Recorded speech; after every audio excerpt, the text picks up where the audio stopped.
Bonsoir à tous, il est 23 h et l'information reprend toute sa place sur RDI 1. On regarde ensemble le titre de ce journal. Ce lundi, autour du Premier ministre Ahmed Bakayoko, plusieurs acteurs politiques responsables des organisations de la société civile, ils prennent part au dialogue politique engagé depuis des mois par le président de la République et réitéré lors de sa prestation de serment le 14 décembre dernier.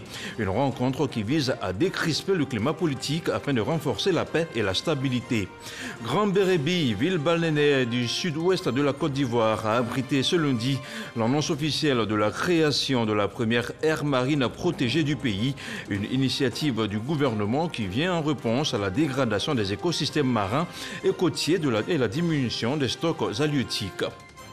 Et puis, il est officiellement en course pour la présidence de la CAF, la Confédération africaine de football. Jacques Anouma a annoncé sa candidature ce lundi devant la presse nationale et internationale. L'ancien patron de la FIFA a dévoilé son projet qui se veut ambitieux, réaliste et viable.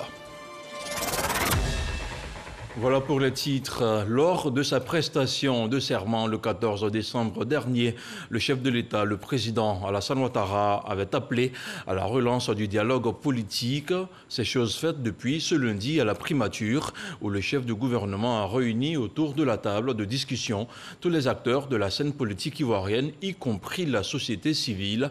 Ahmed Bakayoko a, au cours de cette rencontre, appelé à des échanges sincères et francs pour consolider la paix et la cohésion sociale dans le pays. Le compte-rendu d'Alexis Ouedraogo. Ils étaient tous bien présents ce lundi à la primature pour la relance du dialogue politique.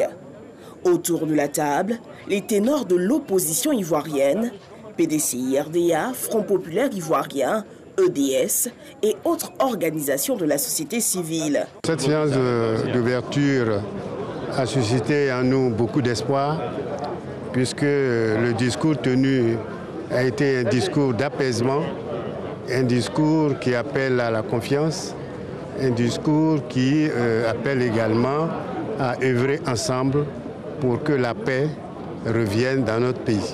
Vous savez qu'en tant que président de EDS, ayant pour référent politique le président Laurent Gbagbo, qui nous a toujours enseigné de asseyons-nous pour discutons.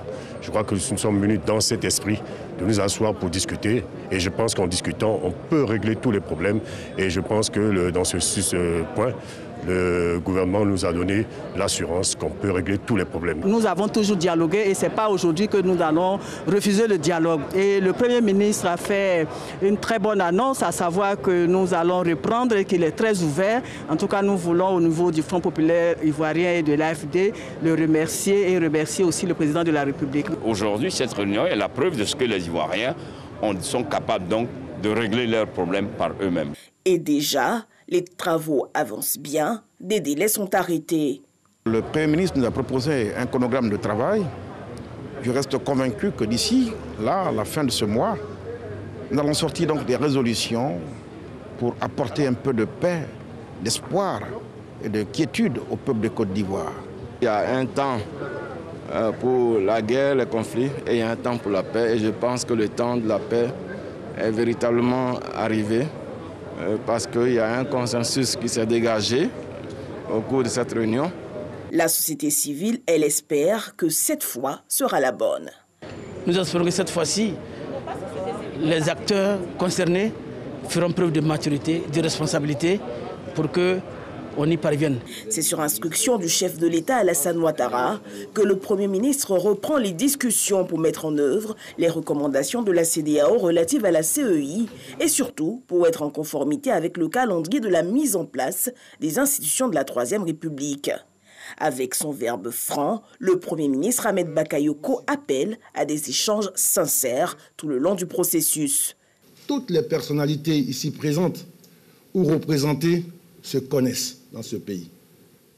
Il y a des liens de famille, des liens d'amitié, des liens de fraternité entre les uns et les autres.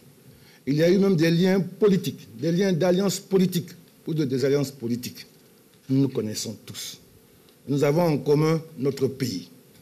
Parlons-nous franchement, sans défiance, sans arrière-calcul, pour la paix, pour faire avancer notre pays. En tant que chef du gouvernement, je veux vous dire ma pleine disponibilité à aborder toutes les questions. Et je le répète, bien heureusement, chacune des parties ici présentes a eu l'occasion de gouverner ce pays. Chacun connaît les contraintes du gouvernement et chacun connaît aussi les préoccupations de l'opposition. Mais il s'agit de notre pays. Ça ne sert à rien de nous voir toujours un jour trop tard pour faire l'économie des situations toujours bien regrettables. Je vous invite, à l'occasion de ce débat, nous puissions nous élever et faire la preuve que nous regardons notre pays, nos populations, nos militants qui souffrent à chaque fois qu'il y a des crises, que nous regardons l'intérêt supérieur de la nation. Soulignant que les différents premiers ministres qui se sont succédés à la tête du gouvernement ont toujours engagé le dialogue avec les partis politiques et les organisations de la société civile. De mémoire, le premier ministre Jeannot Kouadio-Aoussou les 27 et 28 avril 2012 à Grand-Bassam, le premier ministre Daniel Kablan-Duncan le 7 janvier 2013, le premier ministre Amadou Gon Coulibaly du 21 janvier au 21 octobre 2019 pour la première phase du dialogue portant sur la récomposition de la CEI et les questions connexes. Un dialogue qui s'est poursuivi dans une seconde phase du 9 janvier au 17 février 2020. On se rend maintenant à l'Assemblée nationale, adoptée en juillet 2019 par les députés. La loi favorisant la représentativité des femmes dans les assemblées élues est au cœur d'un séminaire au Parlement. À l'initiative du ministère de la Femme, de la Famille et de l'Enfant, il regroupe les élus, maires ou conseillères municipales, les députés ou encore les sénatrices. En toile de fond, il s'agit de leur expliquer le bien fondé de la loi sur la représentativité des femmes et aussi inviter les femmes à s'en approprier. Le compte-rendu de Moussa Konaté. La participation de la femme à la vie politique de la nation. Le sujet est au cœur de cette rencontre à l'hémicycle. Des femmes députées, sénatrices, maires et conseillères municipales échangent sur la loi relative à la représentation des femmes aux postes électifs. Pour que les partis politiques soient motivés à plus choisir les femmes dans les instances de prise de décision, il y a quand même quelque chose qu'on a mis dans le texte qui dit que le parti politique qui va choisir les femmes, 30% de femmes, comme le choix de leur parti, ils vont avoir une subvention de l'État. Donc cela peut pousser, bousculer les choses pour que les femmes puissent être choisies. Est-ce que j'ai le soutien des dirigeants de mon parti politique? Est-ce que il ne faudrait plus que les femmes se posent toutes ces questions? Parce que notre chef de l'État, le président Alassane Ouattara, qui a cru aux femmes et il nous a donné cet outil. 29 femmes députées sur 251, 19 sénatrices sur 99, 16 femmes élues maires sur les 201 communes et une seule femme présidente de conseil régional sur 31. Des chiffres en deçà des attentes, une insuffisance que les autorités ivoiriennes souhaitent voir corrigée grâce à la loi sur la présence des femmes dans les assemblées élues. Cette loi marque une nouvelle ère, en effet. C'est de l'éveil de la conscience politique des femmes dans une Côte d'Ivoire où chacun et chacune apporte sa pierre à la construction de l'édifice national.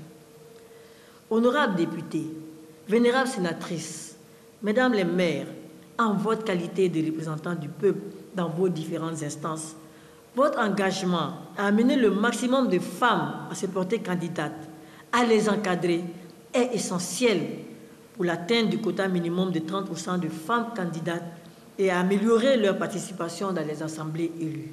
La loi favorisant la représentation de la femme dans les assemblées élues a été adoptée par l'Assemblée nationale en juillet 2019 et par le Sénat en octobre de la même année. Il va s'étendre sur 732 hectares. Le projet de port sec de la ville de Ferkessé-Dougou se met progressivement en place. Véritable outil de développement, sa réalisation va coûter 254 milliards de francs CFA. Mais avant sa mise en œuvre, le ministre de l'intégration africaine et des Ivoiriens de l'extérieur a effectué une visite technique à Dekoka, un projet intégrateur et très attendu par la population, selon Kader Sogodogo. Dekoka, 5 km après Ferkessé-Dougou, en route pour Ouangolodougou. Accueil dans la pure tradition Sénoufo pour le ministre de l'intégration africaine et des Ivoiriens de l'extérieur, Albert Flendé. L'émissaire du président de la République est en mission dans le cadre du projet de port sec de Fekese-Dougou, où se développent des activités commerciales grâce à la mer. Si la mer ne coule pas à Fekese-Dougou et dans tout le nord du pays, les pays frontaliers peuvent servir de fer de lance au projet port sec. C'est un projet qui concerne le Mali, le Burkina Faso, la Côte d'Ivoire. Mais c'est un projet qui bénéficie non seulement au Tchologo, donc à Ferké, mais aussi même au district des Savanes, à toute la Côte d'Ivoire. Et donc c'est un projet qui va sauvegarder la durabilité ou la durée de nos pistes, de nos autoroutes, parce que les gros camions qui descendaient par la route vont s'arrêter ici et pour approvisionner la Côte d'Ivoire, le sud, ça va être par le train. Vous voyez, aussi bien pour le bétail, pour le pétrole et les autres marchandises. Puisqu'il s'agit d'un port, ça sera un port relais entre Abidjan et puis le reste de l'Interland et le nord de la Côte d'Ivoire. 3 grandes composantes sont à noter dans le projet port sec de Fekese-Dougou. La première, c'est la construction d'une plateforme multimodale pour tout ce qui est entreposage de conteneurs ou de dépotage de conteneurs. Et la deuxième composante, c'est la construction d'un dépôt d'hydrocarbures de 62 000 m3. Donc un dépôt pour desservir toutes les populations nord comme tous les opérateurs du Mali et du Burkina Faso. Et la troisième composante est constituée de marché à bétail et d'un abattoir. Élus, opérateurs économiques et population ont la flamme de l'espoir, celle de voir démarrer très rapidement le projet de port sec de Fekese-Dougou. Désormais, on va venir avec tous les animaux, ceux qui viennent de Mali comme au Burkina, déposer ici. Et on ne va plus faire des transmanches, aller à Nyankara comme Kakioula, parce que c'est tout cela qui crée des problèmes de dégâts de culture et il y a beaucoup de conflits. Ça nous fait plaisir. Nous, on est tellement contents, heureux, comme la poste est venue. Au-delà de ce que nous faisons, ce qui nous reste maintenant, c'est la richesse pour la population. 254 milliards de francs CFA, coût du projet. Une superficie de plus de 730 hectares. Durée des travaux, 3 ans. Le premier coup de pioche sera donné début janvier 2021. Je vous le disais en ouverture de ce journal, le ministère de l'Environnement et du Développement durable et ses partenaires ont annoncé officiellement ce lundi la création de la première aire marine protégée de Côte d'Ivoire. C'était à Grand Bérébi et en présence de ses partenaires tels que la Suède. Un projet dont la création offrira une opportunité certaine de dynamiser le tourisme local qui entraînera bien entendu la création d'emplois bénéfiques pour la population. Le commentaire de Kolo Koulibaly. La création des aires marines protégées est un projet qui voit le jour grâce à un appui du gouvernement suédois et du système des Nations Unies. C'est une réponse à la diminution des stocks halieutiques, la dégradation des écosystèmes marins et côtiers. Les communautés locales doivent être impliquées dans cette initiative, elles doivent être consultées et se sentir concernées pour qu'en définitive, elles y adhèrent et elles puissent au final bénéficier des retombées, que ce soit en termes d'emploi, de ressources ou d'opportunités. L'inclusion des femmes est absolument nécessaire. Le gouvernement de Suède, nous pratiquons une politique extérieure féministe et sans les femmes, rien ne va passer. Dans cette ville balnéaire du sud-ouest ivoirien, Grand Bérébi, au-delà donc de la protection de la faune et de la flore, c'est un projet intégré bénéfique aux populations. Non seulement cette installation nous permet de préserver la biodiversité, mais aussi à terme générer beaucoup d'activités génératrices de revenus pour les populations. Nous allons donc avoir un certain nombre d'infrastructures, des hôtels, des restaurants pour les pêcheurs, pour les artisans, pour les touristes. L'écotourisme va être vraiment amplifié. Et puis l'autre, c'est qu'il y aura la construction, l'ouverture et la réfection des voies de communication qui permettront de désenclaver les localités de la région de Grand Bérébi. Ce premier site du réseau des aires marines protégées d'une superficie de 23 480 hectares peut compter avec le soutien du ministère des Affaires maritimes qui entend jouer toute sa partition. Nous avons fait prendre en conseil des ministres des décrets protéger dans le cadre du sauvetage en mer et dans le cadre du code ISPS. Tout ça pour être efficace. La destruction de la flore, de la faune, la destruction du milieu marin, eh bien, on peut totalement juguler cela. Après Grand Bérébi, 4 autres aires marines protégées vont voir le jour. Il s'agit des sites transfrontaliers de l'embouchure du fleuve Cavali à Tabou, des îles Éotilé, de la forêt classée de Dacioko et le parc national d'Azani. Autre chose à présent, le ministre de la Promotion de la Jeunesse et de l'Emploi des Jeunes a récemment mis à la disposition des jeunes de Korogo 3 fermes, une série de dons à travers lesquels le gouvernement entend faire du secteur avicole un véritable canal d'insertion professionnelle pour la jeunesse ivoirienne. Ce sont au total 3300 jeunes qui seront insérés dans le secteur avicole. Plus de détails avec Mahama Traoré. La région du Poro est prise en compte par la phase pilote du projet d'insertion de 3300 jeunes dans le secteur avicole. L'État va ainsi subventionner la construction de 14 fermes, dont 8 déjà réalisées pour la phase pilote. Les 3 dont bénéficie le village de Kachamwavogo dans le département de Korogo viennent d'être inaugurés par le ministre de la Promotion de la Jeunesse et de l'Emploi des Jeunes. On n'a jamais fait une ferme, mais on allait faire la formation à Abidjan, à Zagué précisément. On a fait deux mois de formation. Après la formation, on est venu, ils ont commencé à construire. J'espère qu'avec le projet, ils vont en sortir. Sur les 128 fermes prévues pour la phase pilote du projet d'insertion de 3300 jeunes dans le secteur avicole, 118 sont déjà disponibles. Les fermes seront également accompagnées de kiosques de vente de produits avicoles. Ces 8 fermes vont coûter 111 95 800 francs CFA. Il y aura des agents d'encadrement, puisqu'il y a 20 agents d'encadrement qui vont vous suivre et s'assurer que même après la mise à disposition donc, de la ferme, vous puissiez continuer à travailler, bénéficier de leur expertise. Le projet d'insertion de 3300 jeunes dans le secteur avicole est piloté conjointement par l'agence Emploi Jeunes et le programme d'appui à la production avicole nationale PAPAN pour un coût global de plus d'1 milliard de francs CFA. Cette phase pilote va générer 659 emplois directs.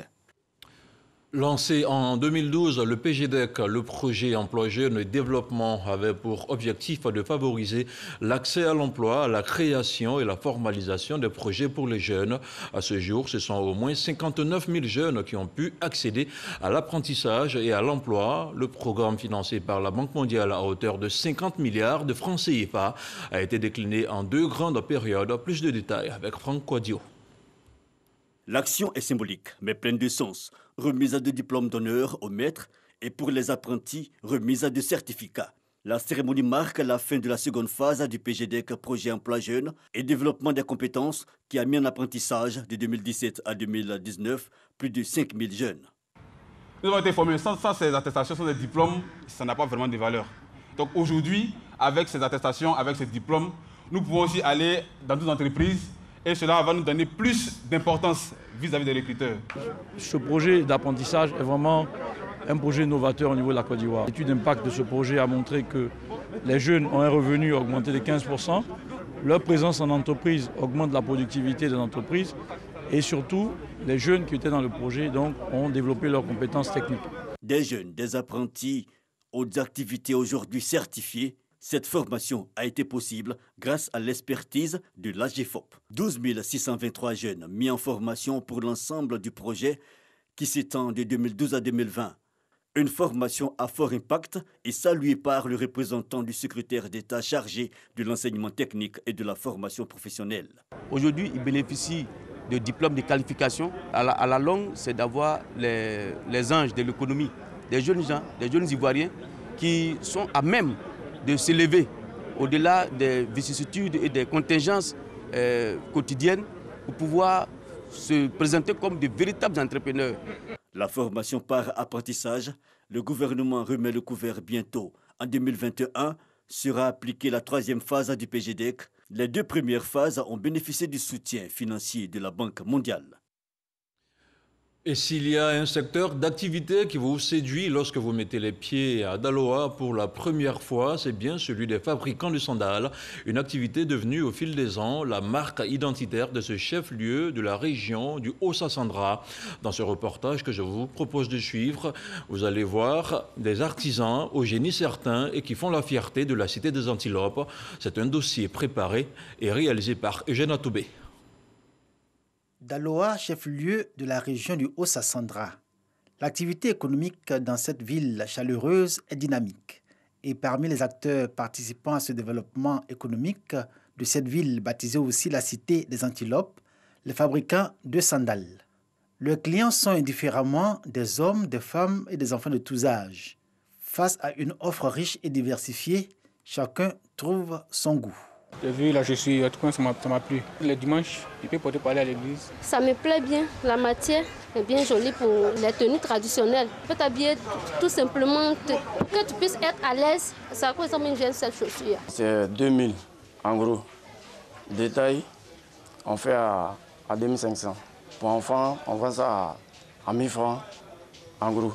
Quelque chose de modèle. Grâce à ces cordonniers travaillant dans des ateliers sommaires, les sandales fabriquées ont acquis une renommée qui va au-delà des limites de la commune.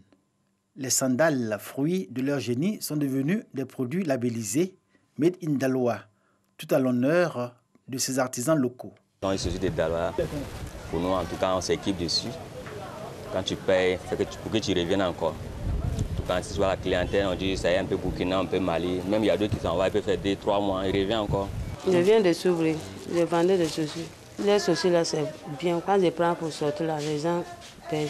Aujourd'hui, les clients affluent de partout pour des achats en détail ou en gros. Non seulement pour les prix, mais encore pour la qualité du matériau utilisé et la technique de fabrication même. Technique dans laquelle apparaît tout le génie de ces cordonniers, non sans quelques fantaisies, selon la tendance et pour répondre à une exigence commerciale. Le cuivre nous est livré par ceux qui font les peaux des moutons avec un peu de peau de bœuf, les peaux des panthères, les peaux des animaux. On travaille avec du caoutchouc aussi, on fait le mélange pour pouvoir créer le modèle africain. Et puis il y a les clients aussi qui viennent nous donner des modèles qu'ils ont vus ailleurs. À travers ça, nous aussi, on crée pour nous. Depuis on a commencé à faire le travail de chaussures de Daloa là. Il n'y a pas un jour quelqu'un qui est venu s'arrêter pour dire que ce chaussure là c'est pas bon. Parce que nous on fabrique ce chaussure là. On ne fait pas une machine, c'est avec les mains.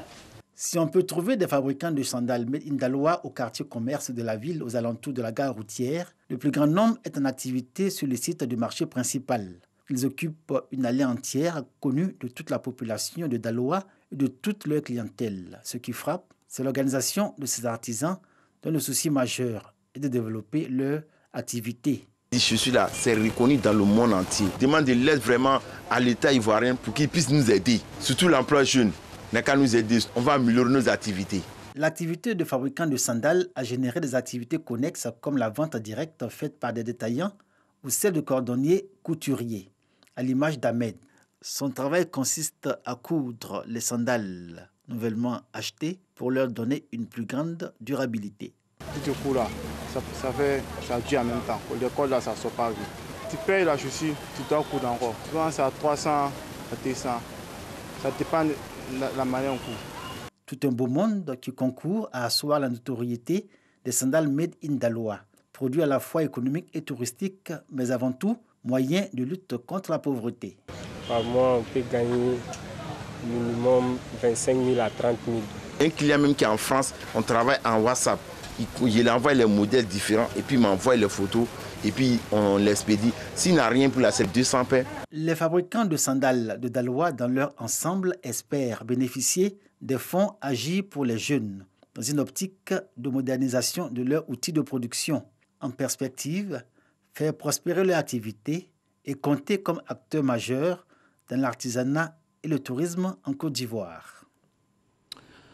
À Daloa, la Côte d'Ivoire, de la créativité au travail, le reportage de Jeanne Atoubé à retrouver sur nos différentes plateformes d'information. Dans quelques instants, le communiqué du ministère de la Santé et de l'Hygiène publique relatif au point de la situation de la Covid-19 au 21 décembre.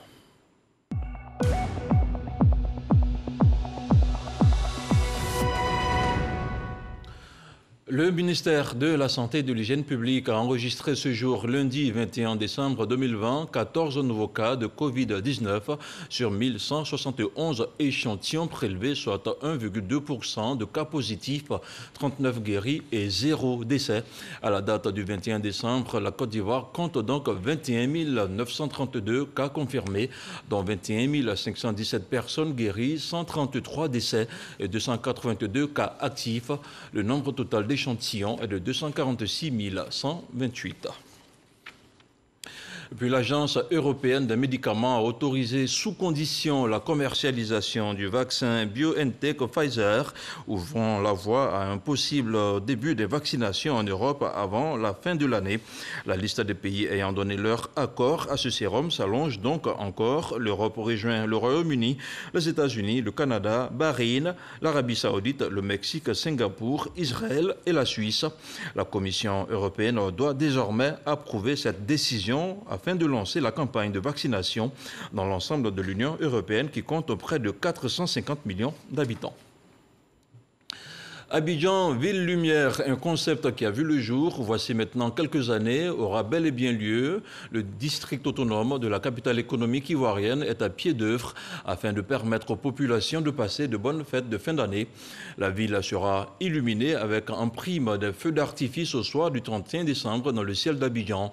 Le coup d'envoi de l'illumination sera donné demain, mardi 22 décembre, à Abobo, sous le parrainage de la première dame Dominique Ouattara. Issa Chonayo.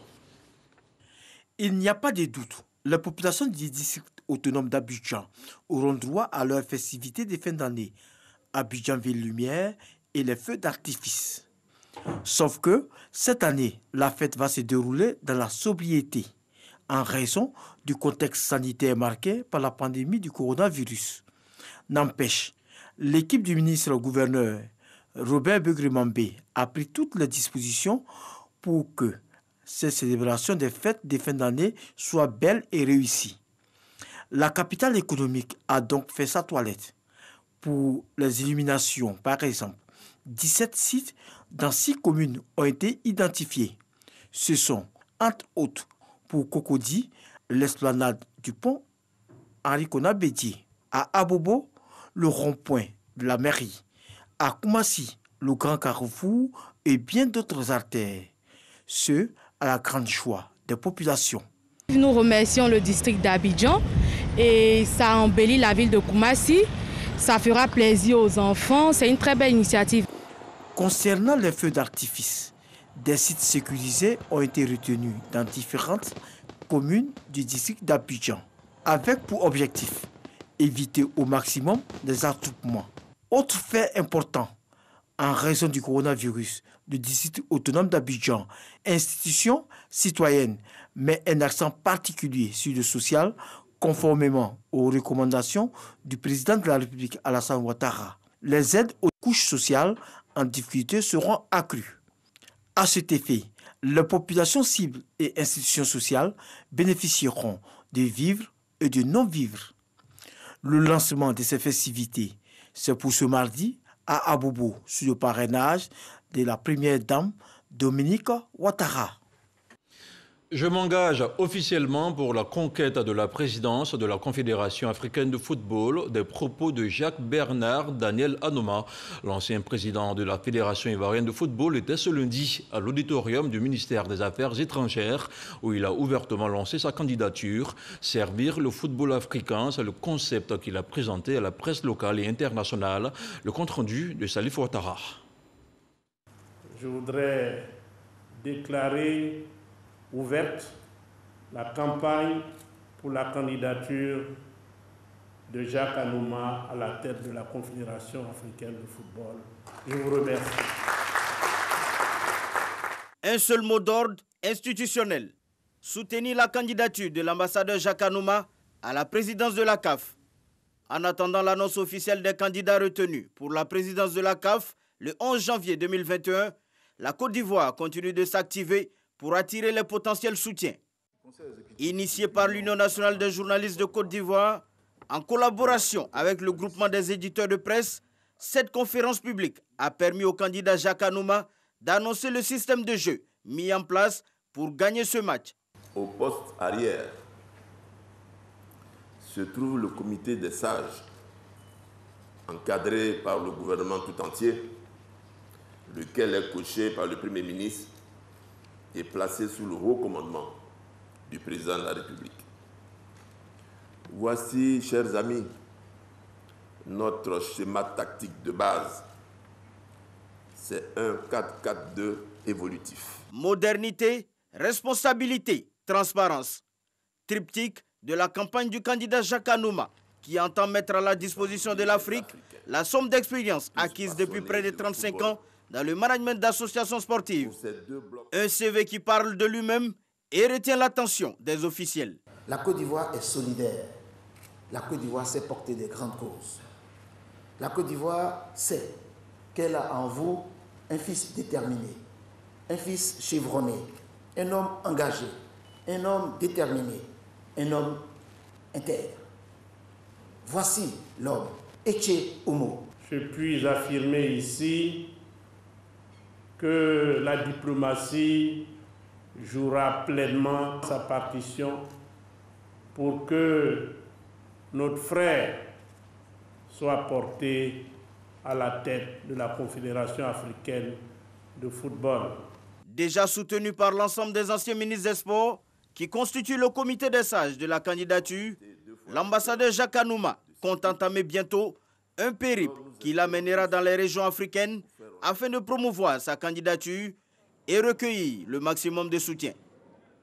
Et c'est la fin de cette édition d'informations préparée par l'ensemble de la rédaction de RTI 1. Merci de l'avoir suivi. Ne l'oubliez pas, l'info revient à 6h30 avec Régis Kofi demain matin. Bonne suite de programme sur RTI 1. Bonsoir.